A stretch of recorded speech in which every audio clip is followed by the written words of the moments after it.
امشب در 24 افزایش نگرانی‌ها از برنامه هسته‌ای تهران و بالا رفتن احتمال حمله به ایران. رافائل گروسی میگه گزارش جامعی از تخلفات جمهوری اسلامی برای شورای حکام تهیه میکنه. همزمان با ادامه واکنش‌ها به خبر کناره‌گیری جواد ظریف از معاونت پزشکیان، سخنگوی دولت ایران میگه استعفای او هنوز پذیرفته نشده. و افشای گم شدن بیش از 61 تن طلای بانک مرکزی در ایران. یاشار سلطانی روزنامه‌نگار به دلیل انتشار این گزارش به قوه قضاییه احضار شد.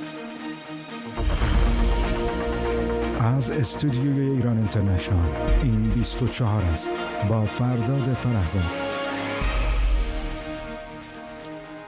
بینندگان ایران اینترنشنال در ایران و سراسر جهان سلام و وقت بخیر. مدیر کل آژانس بین‌المللی انرژی اتمی درباره فعالیت‌های هسته ایران گفته ذخایر اورانیوم غنی شده 60% ایران به 275 کیلوگرم افزایش پیدا کرده، در حالی که این مقدار در 3 ماهه گذشته 182 کیلوگرم بوده. رافائل گروسی افزایش 50% اورانیوم 60% رو نگران کننده خونده و گفته برنامه هسته‌ای جمهوری اسلامی توجیه غیر نظامی نداره.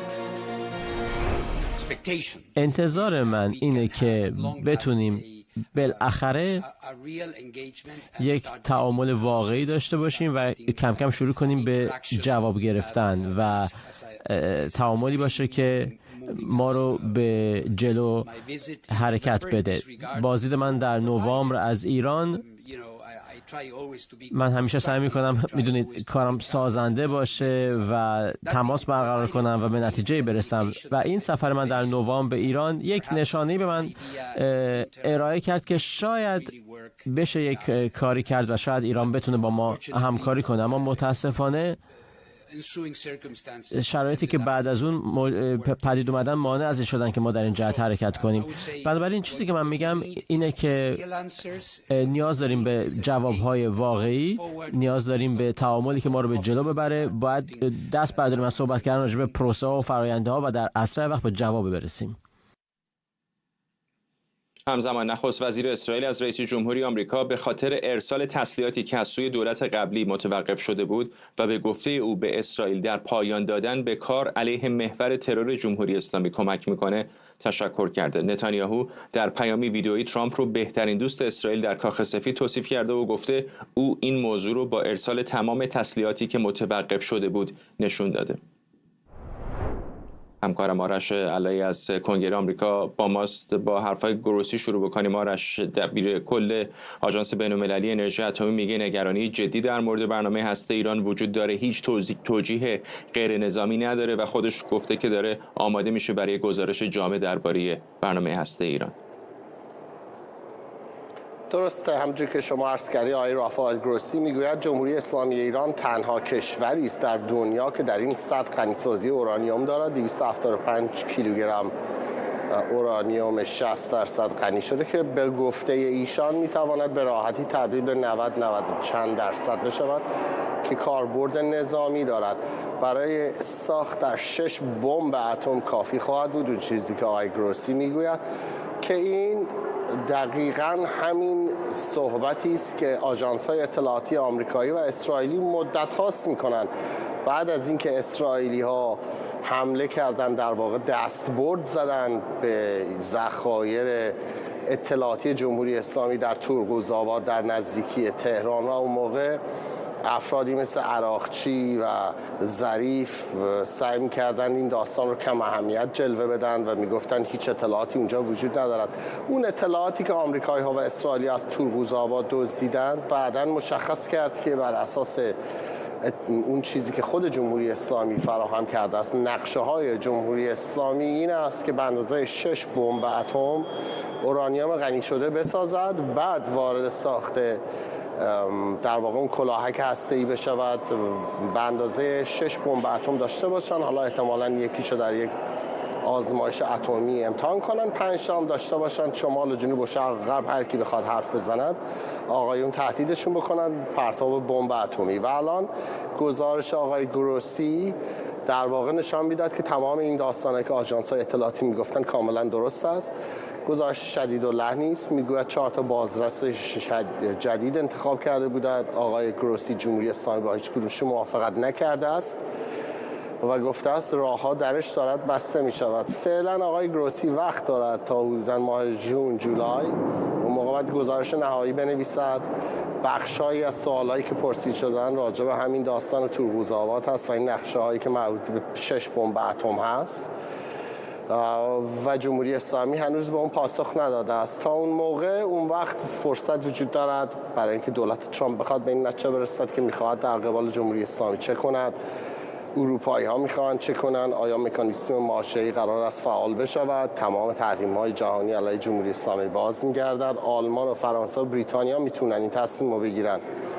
فعلا در این وضعیتی که به نظر میاد اروپایی‌ها و آمریکایی‌ها بر سر اوکراین شکاف دارند، قضیه جمهوری اسلامی هنوز به هیچ جایی نرسیده است. به نظر نمیاد سیاست مشخصی داشته باشن اروپایی‌ها و آمریکایی‌ها. ضمن اینکه بنجامین نتانیاهو نخست وزیر اسرائیل امروز پیامی فرستاد تشکر کرد از دولت ترامپ به خاطر حدوداً 3 میلیارد دلار تجهیزاتی که تحویل گرفتن از زمانی که آقای ترامپ اومده است. این تجهیزات رو تحویل داده است، سلاح‌ها رو تحویل داده است. غیر از اون هم آقای روبیو وزیر امور خارجه روز جمعه طی فرمانی درخواست کرد که به صورت اورژانسی اضطراری 4 میلیارد دلار کمک نظامی دیگر هم فرستاده بشود به اسرائیل. اینجا در کنگره آمریکا دو منبع به نیویورک تایمز گفتن که در آخرین لحظات اداری آقای روبیو این تقاضا رو گذاشته است رو میز که کنگره در واقع وقتی نداشته است برای اینکه بخواد سوالی بپرسد،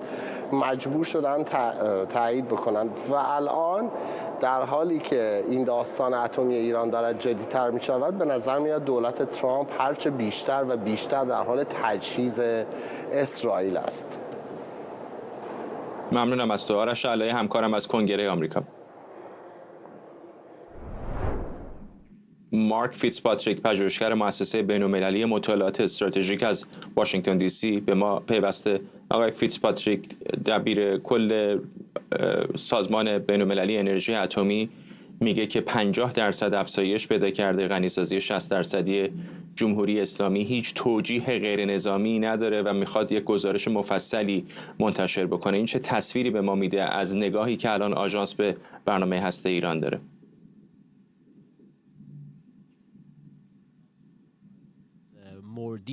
I cannot hear any translation. آقای فیتزپاتریک، امیدوارم که الان سوال من رو بشنوید. پرسیدم که چه تصویری به ما میده اظهارات آقای گروسی در مورد برنامه هسته ایران، در مورد نگاهی که الان آژانس به تهران داره.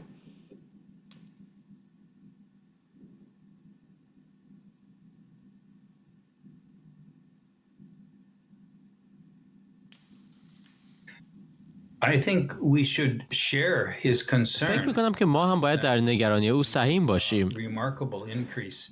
این میزان رشد چشمگیر قابلیت ایران برای بالا بردن ذخایر اورانیوم غنی شده خودش در مقیاس 60%. خب این مشکل رو تسریع کرده و باید به این توجه کنیم. در گذشته ایران پیوسته به صورت تدریجی پیشرفت می‌کرد با رشد کمتری و حالا این رشد خیلی سریع‌تر شده. این رشد سریعی که بهش اشاره میکنید اگر بخوایم به سلاح هسته‌ای ترجمهش بکنیم، چقدر ایران با ساخت سلاح هسته‌ای فاصله داره و با چند سلاح؟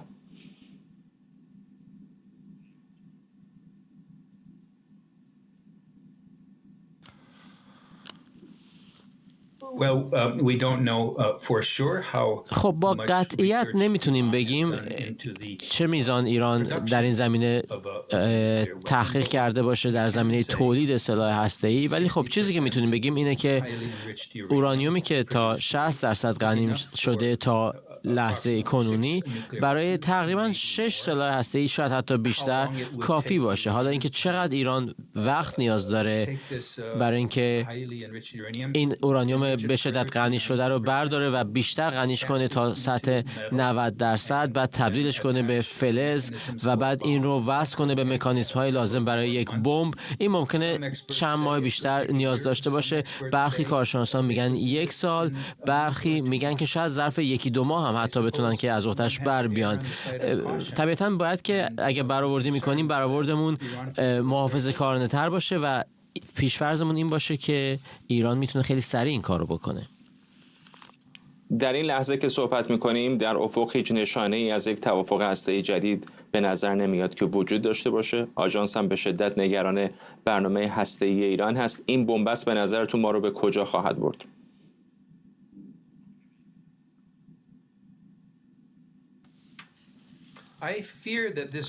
نگرانی من از اینه که این بنبست میتونه ما رو به رویارویی نظامی سوق بده. من نمیدونم اسرائیل دیگه تا چه اندازه میتونه صبور باشه و صبر پیشه کنه در قبال پیشرفت ایران و نزدیک شدن ایران به یک سلاح هسته‌ای. و شما هم در خبراتون اشاره کردید که آمریکا الان به موشک‌های به اصطلاح سنگرشکن یا بانکر باستر تحویل داده که میتونن که تأسیسات غنیسازی نتنز یا حتی فوردو رو هدف بگیرن. و خب این احتمال هست که این حملات ممکنه که تا پایان امسال اتفاق بیفتن. چون به موضع احتمالی اسرائیل و واکنشش اشاره کردید، خیلی ها دارن این رو مطرح میکنن که یک رویارویی نظامی ممکن هست. چه چیزی به نظر شما اون آستانه تحمل اسرائیل رو ممکنه تغییر بده؟ و دو، آیا اگر واقعا چنین حمله‌ای صورت بگیره چه تضمینی داره که برنامه هسته ایران به طور کامل متوقف بشه؟ چون خیلی‌ها میگن این دانش وجود داره و حتی در صورت یک حمله نظامی ایران دوباره میتونه بعد از حالا چند سالی برنامه‌اش رو از سر بگیره.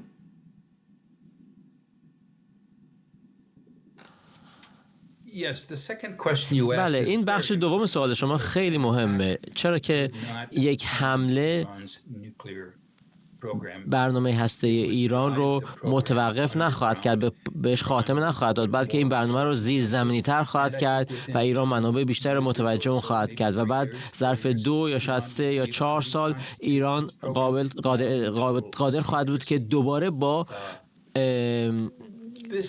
در کمال خفا و مخفی کاری برنامه هسته‌ایش رو دوباره از سر بگیره. بنابراین این استدلالی است که علیه حمله به ایران مطرح کردن، اما فکر نمی کنم که اسرائیل گوش شنوایی برای چنین استدلالی داشته باشه. یک دولت خیلی تندرو و دست راستی هست کابینه اسرائیل و میخوان که این توان بالقوه ایران رو همین الان به هر قیمتی متوقف کنن و بعد میگن اگه 2-3 سال دیگه باز لازم شد دوباره حمله خواهیم کرد. اما بخش اول سوال شما این که چطور میشه که تایملاین یا میزان بردباری اسرائیل رو تغییر داد؟ آشکارترین پاسخ میتونه این باشه که آمریکا شروع کنه مذاکرات رو با ایران برای اینکه برنامه هسته ایران رو محدود کنه و البته این یک احتمال واقعی است. ترامپ میتونه این کار رو بکنه. تهران علائم ضد و نقیضی از خودش نشون داده. نمیدونم حالا به توافق برسن، توافقی که هر دو طرف بتونن قبولش کنن، اما اگر که این مذاکرات رو شروع کنن اون وقت احتمال هست که اسرائیل حمله نکنه. ممنونم از شما. مارک فیتزپاتریک، پژوهشگر مؤسسه بین‌المللی مطالعات استراتژیک از واشنگتن دی سی. به دنبال اعلام کناره‌گیری جواد ظریف از معاونت راهبردی ریاست جمهوری، سخنگوی دولت گفته پزشکیان هنوز استعفای او رو نپذیرفته. آقای ظریف با تایید استعفاش گفته کناره‌گیری به توصیه غلامحسین محسنی اژه‌ای بوده. جواد ظریف در شبکه اکس نوشته که اژه‌ای توصیه کرده بود برای پیشگیری از فشار بیشتر بر دولت به دانشگاه برگرده. استعفای جواد ظریف با واکنش‌های گسترده و متفاوتی در میان فعالان سیاسی و رسانه‌های داخلی مواجه شده. روزنامه هم‌میهن کناره‌گیری جواد ظریف از معاونت راهبردی پزشکیان و استیضاح عبدالناصر همتی رو فاتحه وفاق در ایران خونده. خبرگزاری تسنیم هم با غیرقانونی خواندن حضور ظریف در معاونت ریاست جمهوری گفته اسم کوچک آقای ظریف وفاق نیست. امید معماریان، روزنامه‌نگار از دیترویت، و مهدی عربشاهی، تحلیلگر سیاسی از واشنگتن دی سی به ما پیوستن. آقای معماریان، چقدر به نظرتون این استعفا به نتیجه خواهد رسید و جدی است یا یک شو فعلا تا این لحظه؟ باید دید واقعا آقای پزشکیان چقدر حاضر هستش که هزینه کنه برای آقای ظریف. در طی ماه‌های گذشته ما شاهدین بودیم که آقای پزشکیان مواضع بسیار محتاطانه‌ای داشته و هر جا که پای رهبری یا به هر حال یکی از هسته‌های قدرتمند به حال باز شده، آقای پزشکیان عقب نشینی کرده. در خصوص آقای ظریف به نظر من ترتیباتی که یعنی به این استعفا منجر شده خیلی عجیب هست، چون سمت آقای ظریف با دولت پزشکیان هست، در قوه مجریه هستش. رئیس قوه قضاییه تماس میگیره با یکی از کارمندای دفتر ریاست جمهوری و ازش میخواد که بره دانشگاه به خاطر شرایط کشور. خب این نشون دهنده این هستش که جایگاه قوه مجریه در جمهوری اسلامی بسیار تضعیف شده. پزشکیان رئیس جمهوری بسیار ضعیفی هست که رئیس قوه قضاییه معاون رئیس جمهور رو میکشونه تو دفتر خودش و بهش میگه که شما باید استعفا بدی بری دانشگاه بشین. حالا اینکه لحنش چی بوده، مبناش چی بوده، چرا ظریف اینجوری قبول کرد، اینها اونو بذاریم کنار، ولی در مجموع نشون دهنده این هستش که چقدر دولت ضعیف هست، پزشکیان ضعیف هست و شرایط کشورم خطیر هست. حالا درمونش میشیم بحث کنیم که چرا حضور ظریف برای بسیاری در داخل جمهوری اسلامی به حال تحمل پذیر نیست. آقای عربشاهی، آیا اگر این استعفا به نتیجه هم برسه نشانی از این میتونه باشه که جمهوری اسلامی موضوع مذاکره رو احتمالاً به طور کامل داره کنار میذاره؟ بله، درود به شما و همه بینندگان. من ابتدا میخوام بگم که اساساً اتفاقات این چند روز اخیر رو اگر نگاه بکنیم به نظر میاد که اون پیش بینی که خیلی از تحلیلگرا داشتن که پروژه وفاق پزشکیان رو یک پروژه از پیش شکست خورده میدونستن، به نظر میاد که داره دیگه آشکار میشه و برای همه دیده میشه که در حال اون وفاقی که مد نظر آقای پزشکیان بود، البته نه وفاقی بین ملت و گروهایی که حذف شدن با حکومت، بلکه وفاق بین دو تا جناح حکومت، به نظر میاد که آشکار شده که این در واقع به نتیجه نرسیده. حتی من مصاحبه از آقای عباس عبدی دیدم، چون عباس عبدی و ظریف دو تا فرد خیلی مهم در انتخاب پزشکیان بودن. کسانی بودن که توی سازماندهی کردن و بسیج کردن اون پایگاه اجتماعی که رأی داد به آقای پزشکیان خیلی فعالیت کردن و این پروژه وفاق رو خیلی اونها در واقع روش تاکید داشتن. خب برام می‌بینیم ظریف که با همچین مانعی روبرو شده، پزشکیان میخواست در واقع با دادن یک کرسی به عنوان معاونت راهبردی ظریف رو بیاره در کابینه خودش، کنار خودش داشته باشه، ولی میبینیم که برای حتی همین رو هم در واقع دارن کنار میذارن. عباس عبدی هم در واقع در یک مصاحبه گفته بود که امید چندانی دیگه نداره به اینکه این قضیه بره جلو. مشخص بود از ابتدا که به هر حال این توافق‌ها یا این خوشبینی زیاد به اینکه مثلا میشه با شخص آقای خامنه‌ای در واقع یک توافقی داشت و مسائل رو جلو برد یا یک انعطافی خامنه‌ای نشون خواهد داد، اینا در واقع چیزایی است که حداقل سوابق نشون میده که هیچ وقت همچین اتفاقی نیفتاده. من فکر می‌کنم که کنار رفتن پزشکیان رو تو این بستر، کنار رفتن در واقع ظریف رو تو این بستر باید ببینیم و اینکه بله قطعاً امید دولت هم به این بوده که اگر مذاکره قرار صورت بگیره، حالا ظریف رو نه به عنوان وزیر خارجه که میدونست نمیتونه در واقع از مجلس براش رأی اعتماد بگیره، ولی به عنوان معاونت راهبردی در کنار اون تیم مذاکره کننده شاید داشته باشه. فکر کنم که اتفاقاتی که در آمریکا هم افتاد، مثلا حالا نوع مواجهه دونالد ترامپ و زلنسکی برای متحد آمریکا بوده، وقتی اون رو هم در واقع دیدن، شاید در واقع این ناامیدی ها هم بیشتر شده و دست بالا رو داده به اون جناحی که در داخل حکومت از ابتدا مخالف هر نوع مذاکره و هر نوع توافقی بوده و اونها در واقع از این فرصت استفاده کردن تا یکی از مهره‌های مهم پزشکیان رو حذف کنن و کنار بزنن. آقای معماریان، همین رو از شما هم بپرسم، در اون تصویر بزرگتر مذاکره احتمالی با آمریکا کنار رفتن ظریف به نظرتون به چه معناست؟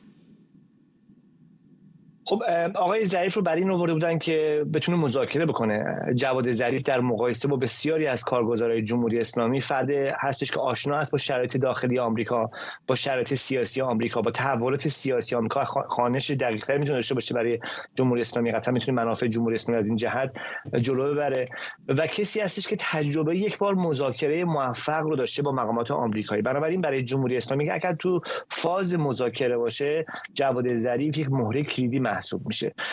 در طی هفته‌های گذشته ما شاهد این بودیم که آقای ترامپ در ایالات متحده در واقع اول ممکن بود یک زمزمه از این باشه که مثلا ممکن است که بخوام که یک مذاکره، یک گفتگویی با دولت جمهوری اسلامی بکنن، با مقامات ایرانی به حال یک پیام‌های رد و بدل بکنن، ولی مشخص شد که در سیاست خارجی دولت دوم آقای ترامپ اساساً سناریویی که مورد نظر مقامات جمهوری اسلامی باشه وجود نداره. ببینید الان آقای ترامپ داره با کانادا چیکار میکنه، با مکزیک چیکار میکنه، در مورد کشور اروپایی داره چه موضعی میگیره، در خصوص اوکراین چه موضعی میگیره.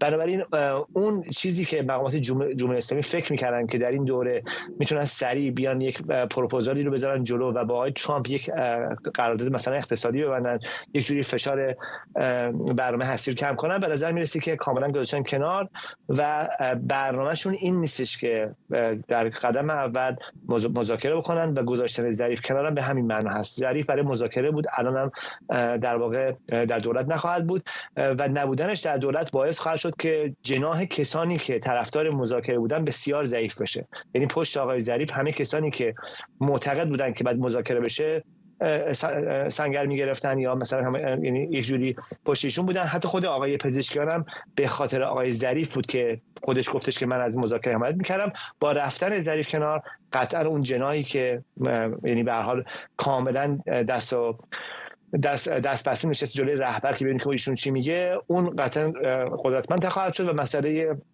به هر حال اینکه پرونده هسته ایران به کجا خواهد رسید دیگه اساساً در دولت جمهوری اسلامی نخواهد بود و از یعنی عهده پزشکان خارج خواهد بود. آقای عربشاهی، این که این توصیه از سمت محسنی اژه‌ای آمده به نظرتون به چه معناست؟ بله، اینم برای یکی از نکاتی هستش. برای درست مردم ایران شاید دیگه از این جزئیات واقعا عبور کردن، متوجه شدن که اساساً مشکلات ساختاری هستش و سیاست‌های شخص اول در واقع حکومت یعنی آقای خامنه‌ای که مشکلات رو به وجود آورده. ولی این نکته مهمیه، هر زمان که یه تغییری از این دست صورت میگیره، یعنی یک مداخله غیر معمول الان صورت گرفته، رئیس قوه قضاییه به نوعی اومده، حالا یا برکنار کرده یا به هر حال اون توصیه اصلی رو کرده برای کنار رفتن یک مقام دولتی که این تو ساختارهای خود جمهوری اسلامی هم به نظر من یه چیز خارج از قاعده است، اینکه رئیس یک قوه بیاد در واقع در امور داخلی یک قوه دیگه به این شکل دخالت بکنه. اما اینا تبدیل میشه به قاعده، یعنی بعد از این دیگر اگر دولت‌های دیگری هم بیان، این در واقع تبدیل به یک قاعده خواهد شد. رئیس قوه قضاییه برای خودش چنین قدرتی رو قائل خواهد بود و چنین مداخلاتی رو انجام خواهد داد. من فکر می‌کنم که برای دولت پزشکیان به عنوان یک و شخص پزشکیان به عنوان کسی که بسیار ضعیف ظاهر شده و همه متوجه شدن که میتونن در واقع تو امور داخلی دولت دخالت بکنن، این نقش رو ایفا کرده که به نوعی دولت رو حتی از اون نهادهای انتخابی رو در داخل حکومت که حالا یکیش در واقع دولت هستش، اینها رو در واقع از اون قدرت حداقلی هم که داشتن خالی‌تر میکنه روز به روز و میره به سمتی که در آینده دیگه این قدرت بسیار بسیار کمی که شاید ما برای دولت‌ها قائل بودیم و مثلا بعضیا معتقد بودن که میشه با تغییراتی رو تو انتخابات‌ها با رأی دادن ایجاد کرد، اینها رو هم به یه نوعی قفل بکنه، به یه نوعی کنار بزنه و من فکر کنم که این در واقع یه ضربه اساسی هم در واقع به نهاد دولت در ساختار جمهوری اسلامی هستش. آقای معماریان، بارها قبل از انتخابات پزشکیان حرف از این میزد که اگر نتونه برنامه‌اش رو به نتیجه برسونه خودش هم استعفا خواهد کرد. آیا فکر میکنید کنار رفتن ظریف ممکنه مقدمه‌ای باشه برای از هم فروپاشیدن کامل دولت پزشکیان؟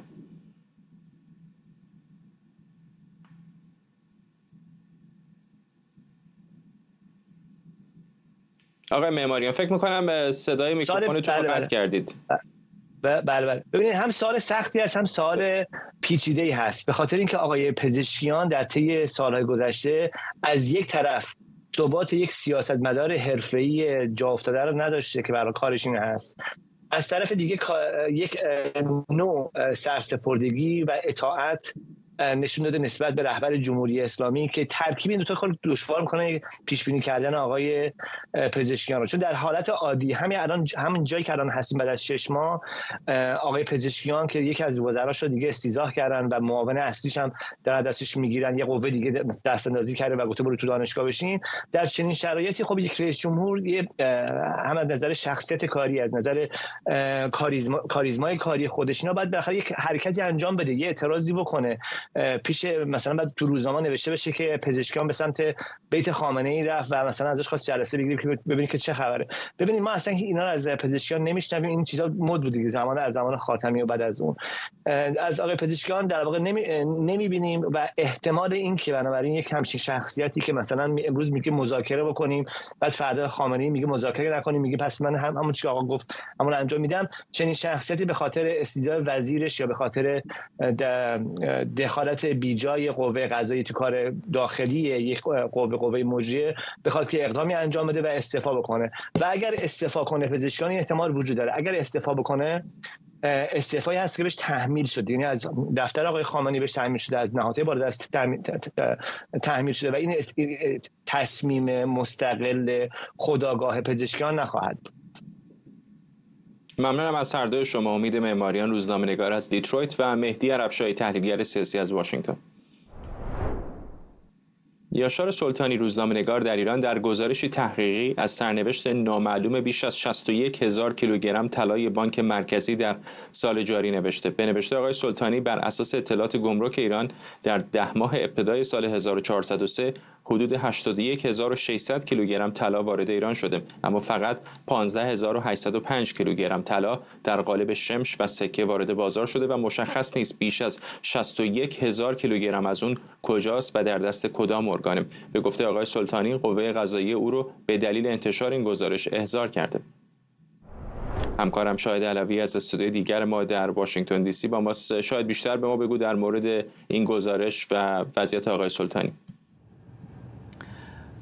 فرد در واقع اون چه که یاشار سلطانی گفته بخشش ناظر به این هست که در خبر ما هم بود، این در واقع طلا 61 تنش مشخص نیست کجا هست. نکته این هست که بانک مرکزی میتونه، و البته این ادعا هم کرده که میتونه بگه این طلاها یا در بازه‌های زمانی دیگری برای در واقع برقراری تعادل در بازار طلا و ارز وارد بازار میشه، یا اینکه اساساً به عنوان ذخیره ارزی در بانک مرکزی در خزانه نگهداری میشه.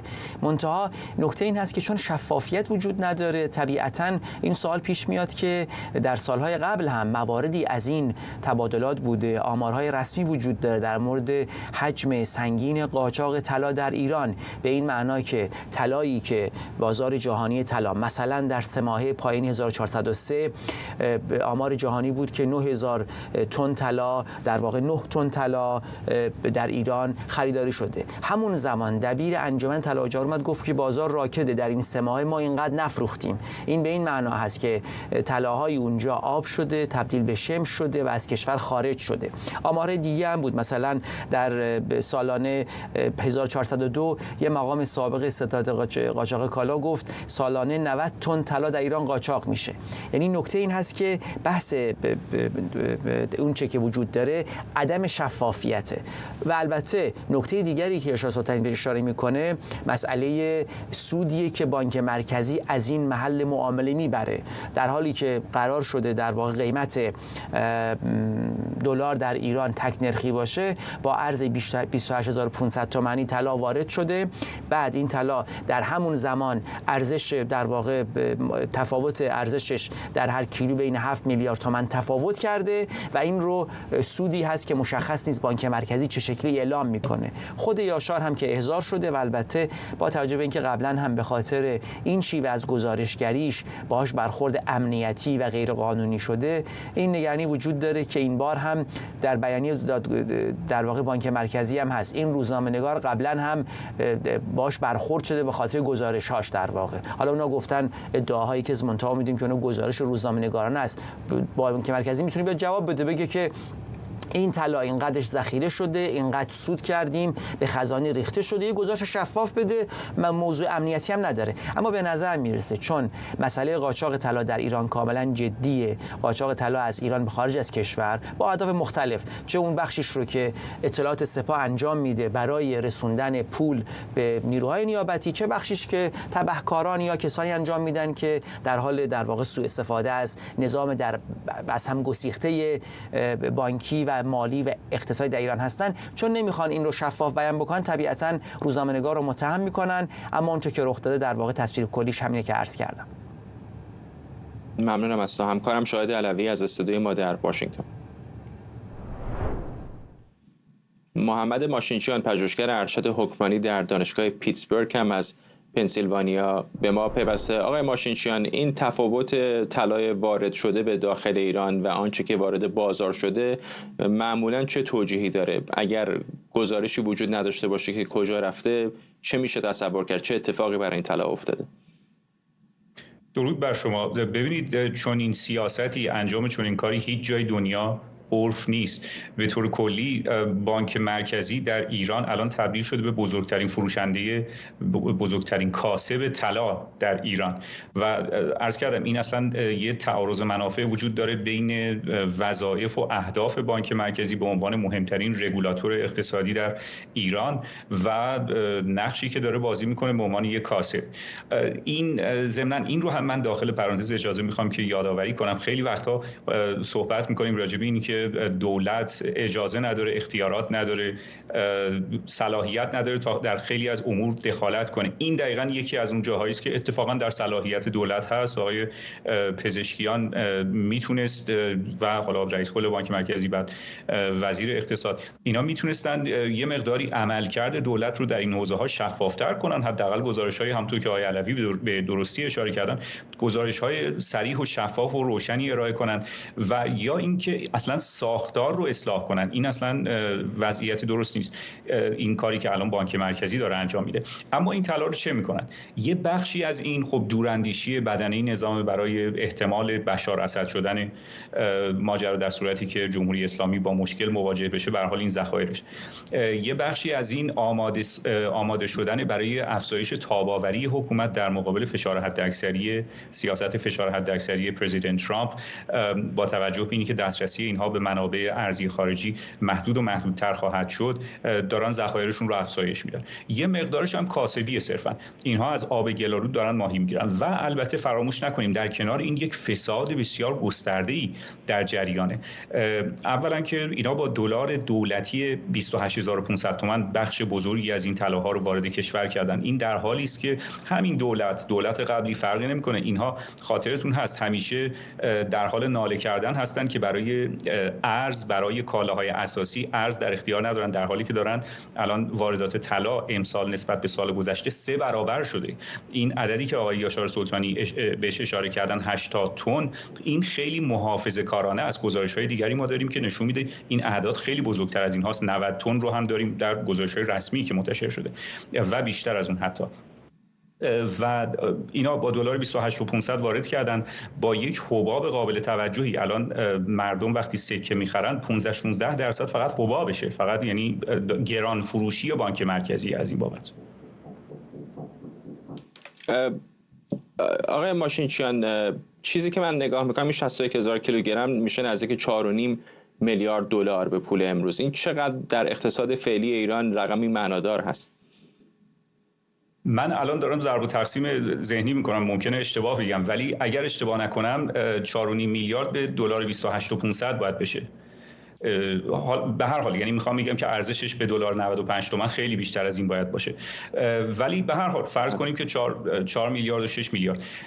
این اعداد در گذشته نچندان دوری برای اقتصاد ایران بزرگ نبوده، عدد بزرگی به حساب نمی آمده. ولی الان داریم در شرایطی صحبت میکنیم که خاطرتون هست همین دیروز بود که آقای پزشکیان داشت ناله میکرد در مورد اینی که 6 میلیارد دلار ما رو قطر پس نداده. یعنی میخوام بگم که الان گیر اقتصاد ایران برای رفع و رجوع امور اساسی و مهم روزمره‌اش به همین 5-6 میلیارد دلارها اتفاقاً وابسته است و گرفتاره. در نتیجه الان در این شرایط سخت و عظیم بعد زیر سایه فشار حداکثری 4-5-6 میلیارد دلار اعداد و ارقام قابل توجهیه و بود و نبودش ممکنه فاصله بین مرگ و زندگی میلیون‌ها هموطن ایرانی ما باشه. و یک سوال کوتاه دیگه ازتون بپرسم، با توجه به شرایط تحریمی ایران یک مقداری قابل درک نیستش که بعضی از این تراکنش‌ها، بعضی از این ورود و خروج‌های مثلا طلا در جایی ثبت نشه، احتمالاً برای دور زدن تحریم‌ها؟ در مورد دور زدن تحریم ها راستش من قانع نشدم که اینطور باشه، ولی حتی اگر فرض کنیم که اینطور باشه و نخوان این گزارش ها رو ارائه کنن، اون اشاره‌ای که من داشتم به اینی که اینا میتونن خیلی شفافتر عمل کنن، راجع به سایر موارد میتونن شفافتر باشن. راجع به عملکرد بانک مرکزی، اینی که بانک مرکزی نباید کاسبی کنه، باید گران فروشی کنه به مردم ایران، حداقل اون جنبه ها رو میتونن یه مقداری شفافتر کنن و اصلاح کنن. ممنونم از شما. محمد ماشینچیان، پژوهشگر ارشد حکمرانی در دانشگاه پیتسبورگ از پنسیلوانیا. احتمالاً تا الان با خبر شدید که انیمیشن کوتاه در سایه سرو ساخته شیرین سوهانی و حسین ملایمی دیشب برنده جایزه اسکار در بخش بهترین انیمیشن کوتاه شد. در سایه سرو یک انیمیشن حدوداً 20 دقیقه‌ایه که با تکنیک دو بعدی دستی و به صورت فریم به فریم، یکی از دشوارترین تکنیک‌های ساخت انیمیشن ساخته شده.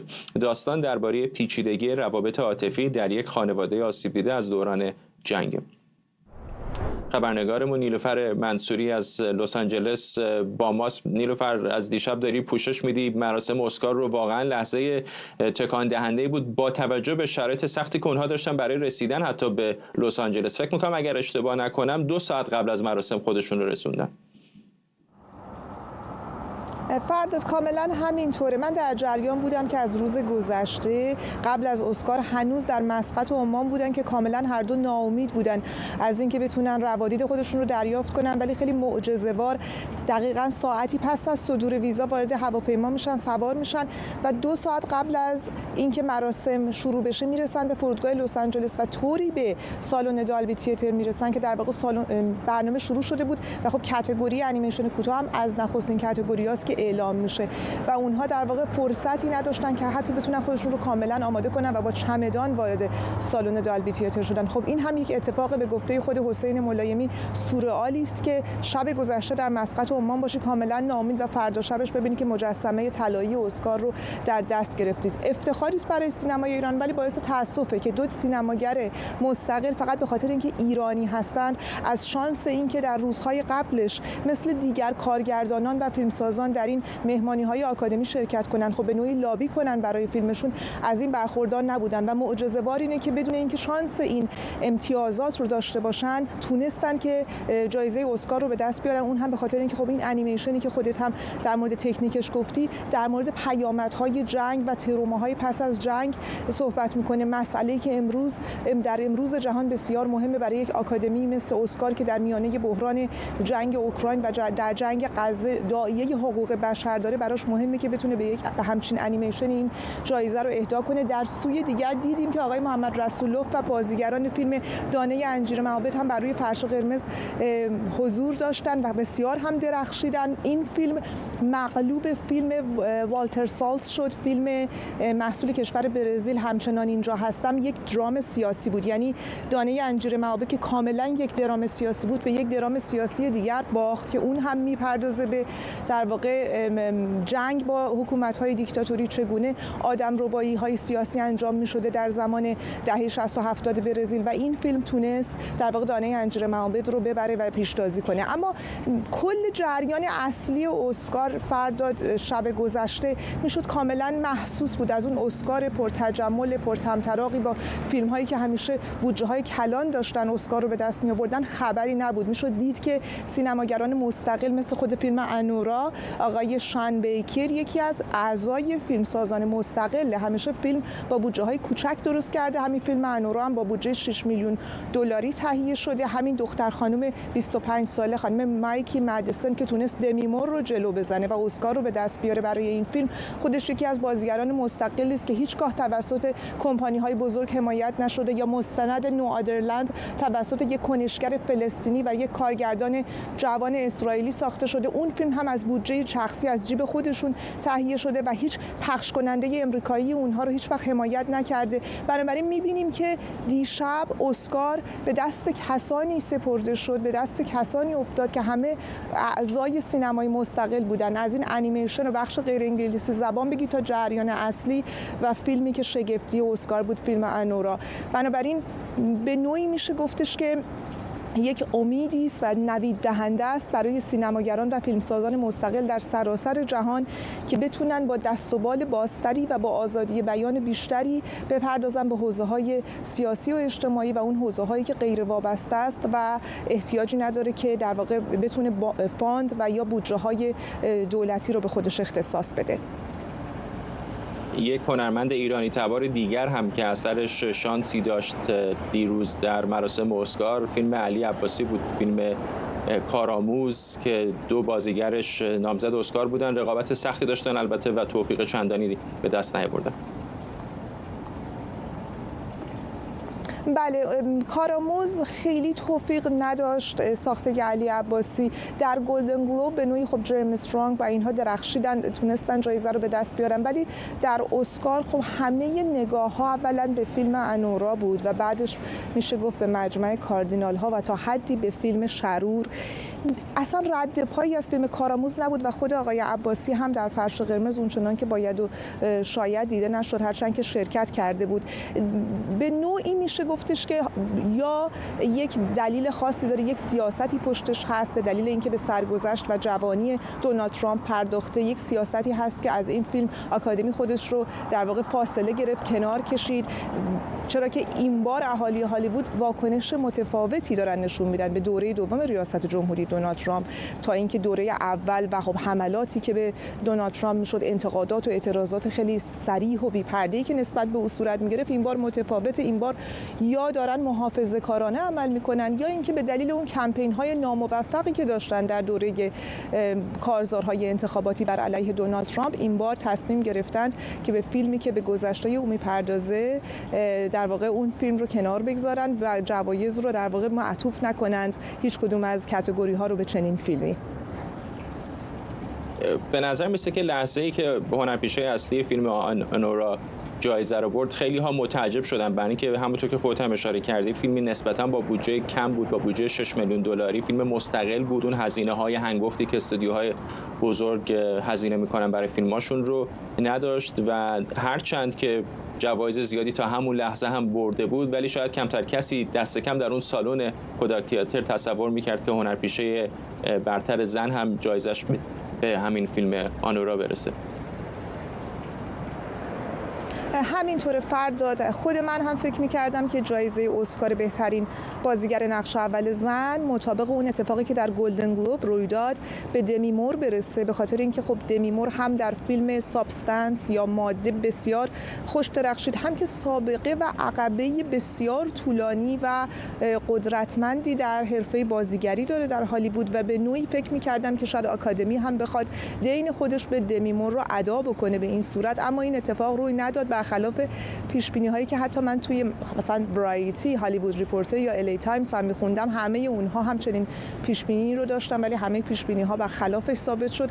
مایکی مدیسن یک هنرپیشه بسیار نوپاس، جوانه، ولی خب اتفاقی که افتاد اینه که در نقش یک کارگر جنسی ظاهر شد که یک رابطه خاصی داره با یک اولیگارش روس. نقش اونچنان جذاب بوده برای منتقدین و برای اعضای آکادمی و انقدر تونسته که اکثریت آرای ژوری ها در اسکار رو به دست بیاره که همه تسلیم شدن که باید این در واقع اسکار رو به مایکی مدیسن داد و احتمال میره که او از اینجا بتونه که راه بسیار روشنی هم در پیش داشته باشه و همون استودیوهای بزرگ هالیوودی که گفتی حالا شاید از این به بعد بیشتر سراغ او رو بگیرند. خیلی نگاه ها اگر کوتاه بگی به امیلیا پرز بود که فکر میکنم در 13 بخش هم نامزد بود ولی فقط تونست 2 جایزه ببره. بله همینطور. امیلیا پرز بعد از گلدن گلوب درخشانی که پشت سر گذاشت و جوایزی که درو کرد در گلدن گلوب، در جوایز مربوط به اتحادیه تهیه کنندگان و انجمن کارگردانان هیچ اقبالی نداشت و همونجا مشخص شد که در اسکار هم شانس بالایی نخواهد داشت، چرا که اتفاقی که افتاد اینه که ستاره این فیلم که آشکارا یک ستاره تراجنسیتی است و اولین ستاره تراجنسیتی است که نامزد دریافت دریافت اسکار هم شده بود. او خب توییت های قدیمی او بازنشر شد که داره مواضع خودش بر علیه مسلمانان و اقلیت ها و تنوع های نژادی رو بیان میکنه و خب این خیلی به مذاق آکادمی اسکار خوش نیامد و اعتراض ها رو برانگیخت و به همین دلیل واکنشی بود که اسکار به امیلیا پرز داشت. ممنونم از تو. همکارم نیلوفر منصوری از لس آنجلس با ما. و ممنونم از شما که بیننده برنامه 24 امشب بودید.